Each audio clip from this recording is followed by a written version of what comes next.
Welcome to Kenton's videos. Enjoy the video. You start by importing your media into a new Capcut project.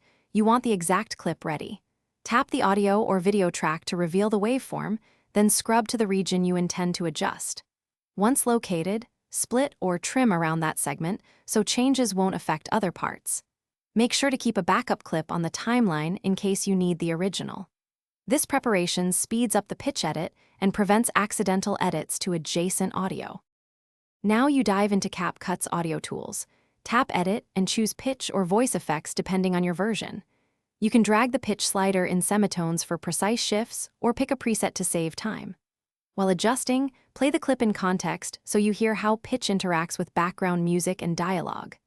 Once done, use wet/dry balance to mix original tone with the modified pitch so it sounds natural. Make small moves rather than big jumps to avoid chipmunk or robotic results. Finish by applying the pitch change and rendering a short test export to evaluate real playback on different devices. If you hear artifacts, make sure to reduce the pitch shift amount first, then try light EQ or the noise reduction tool to remove digital harshness. If timing slipped after edits, nudge the clip or resplit and realign. Make sure to keep the original, unedited clip muted on a hidden track, so you can roll back instantly if anything goes wrong. That saves time when troubleshooting. Thanks for watching. Consider subscribing if we helped you.